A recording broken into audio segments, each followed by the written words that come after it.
রাধে রাধে বন্ধুরা, তোমরা সবাই কেমন আছো? আশা করছি তোমরা সবাই ভীষণ ভালো আছো। তো দুষ্টু মিষ্টু ব্লগ চ্যানেলে আরও একটি নতুন ব্লগে তোমাদের সবাইকে জানাই স্বাগত। তো আজ হলো রবিবার। তো রবিবারের সকালটা আমি শুরু করছি একটা হেলথ ড্রিঙ্ক দিয়ে। তো হালকা কুসুম গরম জল আর এই যে পাতিলেবুর রস আজকে সকালবেলায় তোমাদের দাদাভাই আর মেয়েকে দেবো। তো আমি সচরাচর খাই না, তো খুব কমই, মানে মেয়ে যখন হয়তো খেতে চায় না তখন আমি খেয়ে নিই। তো এটা কোনো ব্যাপার না আর কি। তো ওদের জন্যই বিশেষ করে আমি বানাই। তারপরে এই যে দেখো, ছোলা ভিজে মুড়ি জল ড্রাই ফ্রুট সব নিয়ে একদম বসে পড়েছি। তো সকালবেলায় কি বলো তো, আলাদা আলাদা করে খাওয়ার টাইম একদমই পাই না। তো প্রথমে উষ্ণ গরম জলটা খেয়ে নিয়ে ড্রাই ফ্রুটসটা খেয়ে নিই। তারপর তোমাদের দাদাভাই এখন গেছে তুলসী পাতা তুলতে। তো প্রতিদিন সকালবেলায় আমরা সবাই তুলসী পাতা খাই। তো তোমাদের দাদাভাই তুলসী পাতা তুলে নিয়ে চলে এলো। তো তারপর কি বলো তো, ছেলে কিন্তু খুব ভোর ভোর উঠে পড়েছে। তো ছেলেকে সামলাচ্ছে ওর দিদিভাই। এর যেহেতু আজকে টিউশনের স্যার আসবে না, তো সেই জন্য আমি তাড়াতাড়ি করে সকালে ব্রেকফাস্টটা সেরে নিয়ে তারপর দেখো একবার ছাদে এলাম। তো ছাদে আজকে ওয়েদারটা কি বলো তো, খুবই খারাপ ছিল। তো সকালবেলা থেকেই না খুব প্রচণ্ড ঝোড়ো হাওয়া দিচ্ছিল এবং টিপটিপ করে বৃষ্টিও পড়ছিল। সাথে দেখো ওদিকটা কি প্রচণ্ড মেঘ ধরেছে, তো একদম অন্ধকার মতো হয়ে আছে। তো সকালবেলাটা এভাবেই কাটলো। তারপর আমি মানে রুমগুলো সব ঝাড় দেওয়া মোছা বাগানো অনেকটাই কাজ সেরে নিলাম। তারপর এই যে এখন এসেছি তোমাদের দাদাভাইয়ের শখের পায়রার রুমটাতে। তো এই রুমটা পরিপাটি তোমাদের দাদাভাই আর আমি দুজনেই করি। তো এখন ছেলেকে নিয়ে আমি বেশি সময় পাই না বলে না, তোমাদের দাদাভাই সকালবেলায় এই রুমটা পরিষ্কার করে আর পায়রাগুলোকে খেতে দিয়ে যায়। তো সকালবেলায় আর কি পরিষ্কার করে নিলে কী বলো তো, রুমটা সারাদিন পরিষ্কার থাকে। তারপর আর আমাদের দাদাভাই আবার সন্ধ্যাবেলায় একবার পরিষ্কার করে। তো সপ্তাহে একদিন করে আমি এই রুমটা ওই গোবর দিয়ে ভালো করে লতা দিয়ে দিই। কেননা কী বলতো, পায়রাগুলো একভাবে থাকতে থাকতে এখানে তো পটি করে, তো নোংরা হয়ে যায়। তো সেই জন্য সপ্তাহে একদিন করে দিই, রোজ দিই না।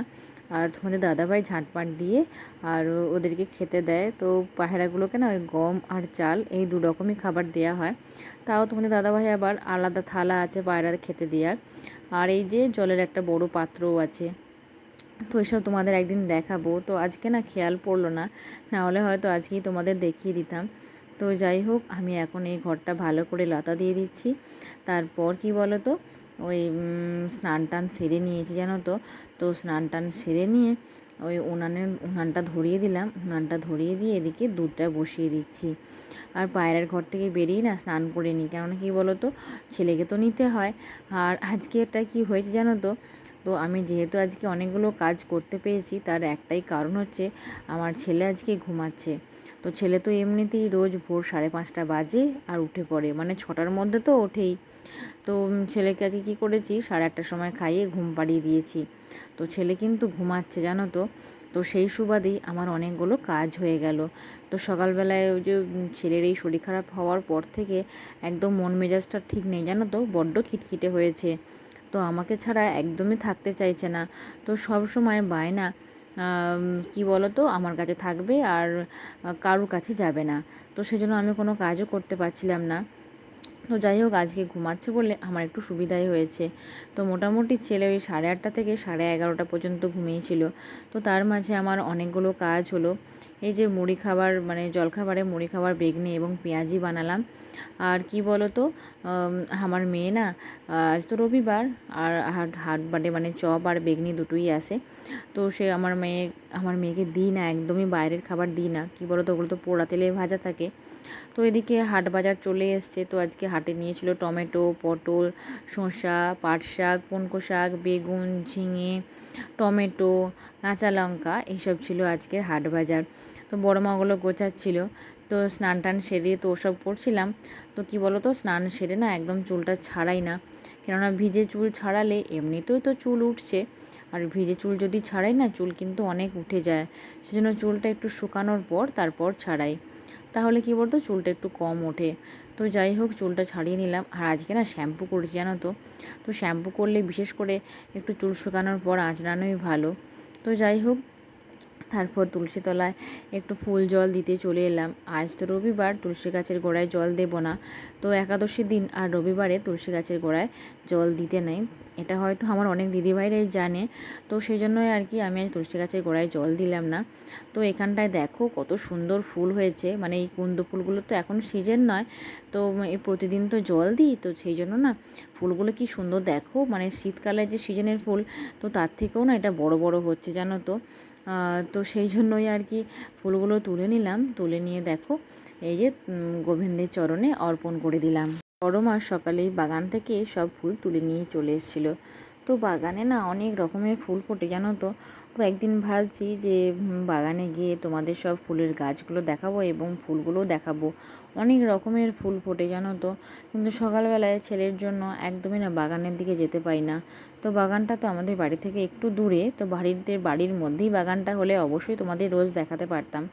তো দেখো কত রকমের জবা ফুল, কত রকমের ফুল ফুটে থাকে বাগানে। তো বড় মা এগুলো সকালে তুলে নিয়ে আসে। তো পুজোটা না বড় মাই করবে, আমি করব না। তো আমি শুধুমাত্র ফুলগুলো সাজিয়ে দিচ্ছি সুন্দর করে, আর আমি আমার ঠাকুর প্রণামটা সেরে নিয়েছি, আর তুলসী তলায় জলটা দিয়েছি। আর বড় মাই না ওই গোপাল সোনাদের সেবা দেবে, তো আমি দেব না। তো যাই হোক, কী বলো তো, সময় তো খুব স্বল্প, ছেলে যে অতক্ষণ ঘুমাবে একদমই বুঝতে পারিনি জানো তো। তো সেই জন্য না হলে হয়তো পূজাটাও আজকে আমি সেরে ফেলতাম, কিন্তু আজকে যে ছেলে অতক্ষণ ঘুমাবে এটা আমার বোঝার বাইরেই ছিল বলতে পারো। তো যাই হোক, সব রকম ফুল গোটা মানে ঠাকুর ঘরটা সুন্দর করে সাজিয়ে দিলাম। আর যে দেবতা যে ফুল ভালোবাসে সেই দেবতাকে সেই ফুল অর্পণ করে দিলাম। তো তারপর ঠাকুর প্রণাম সেরে এই যে আজকে বাজার থেকে তোমাদের দাদাভাই যে মাছ নিয়ে এসেছিলো, তো মাছ তো খাওয়ার শুধুমাত্র আমরা তিনজন নয় সরি 4 জনই খাই। আমার ছেলে, আমি আর মেয়ে আর আমার দেওর, তো বাকি সবাই তো নিরামিষ খায়। তো এই মাছ এখন আমাদের দুদিনই রান্না হবে। তো আমার মেয়ে তো পেটি ছাড়া খায় না, আর ছেলেকে যেহেতু মাছটা ছাড়িয়ে দিই, তো সেই জন্য ছেলেকে যে কোনো পিস দিলেই চলে যায় আর কি। তো ছেলেকে তো বাসি মাছ একদমই দেবো না। তো ভাবছি বড় মাকে বলবো মাছগুলো টক রান্না করতে। তো এই মাছগুলো না টক খেতে আমার বেশ ভালো লাগে জানো তো। তো তারপর কী বলো তো, টক রান্না করে রাখলে আজকাল 2 দিন হয়ে যাবে। তো আর ছেলের জন্য শিঙেল মাছ জিয়ানো আছে বালতির মধ্যে, তো কালকে ছেলেকে শিঙেল মাছ রান্না করে দেব, আর আজকে ছেলে এই মাছটাই খাবে। তো ছেলের জন্য মাছটা ভেজে নেব। তো এখনও কিন্তু ছেলে ঘুমাচ্ছে, তাই এখনও এতগুলো কাজ করতে পারছি, আর তারপর উঠে গেলে আর কাজ হবে না। তো যেটুকু সময় ছেলে ঘুমায় সেটুকু সময়ের কাজগুলোই আমি তোমাদের সাথে রোজ শেয়ার করি। তো যাই হোক, আমার আগের ভ্লগের দিদিভাইদের কমেন্ট চলো তোমাদের সাথে এখন শেয়ার করে নিই। তো আগের ব্লগে রিয়া দিদিভাই জিজ্ঞাসা করেছে যে দিদিভাই তোমার ছেলে কেমন আছে।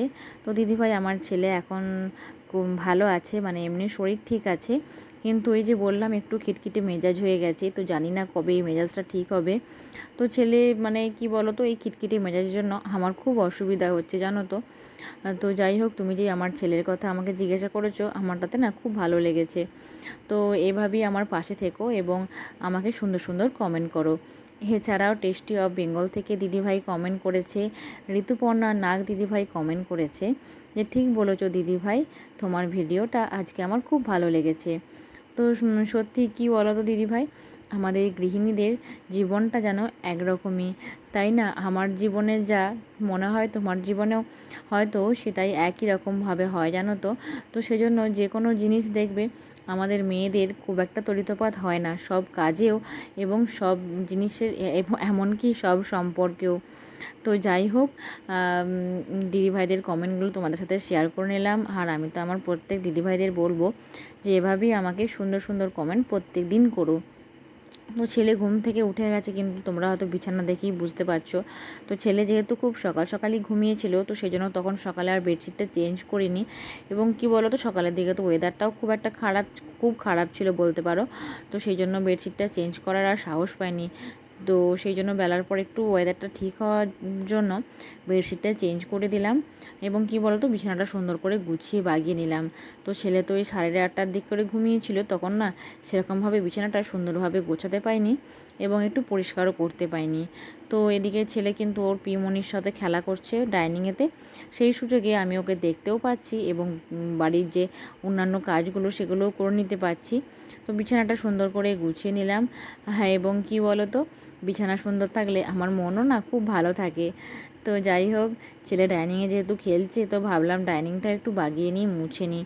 তো সেই জন্য একটু মোছামুছির কাজগুলো করে নিচ্ছি, না হলে এগুলো কি বলো তো ধুলো পড়ে যায় এবং দেখবো কোনগুলো ঠিক মাকড়সায় ঝুল করে দেয়। তো যাই হোক, এদিকে টেবিলের মধ্যে দেখতে পাচ্ছ এক গাদা বই খাতার গুচ্ছ। তো মেয়ের তো পরীক্ষা অর্ধেক হয়েছে, এখনও অর্ধেক বাকি।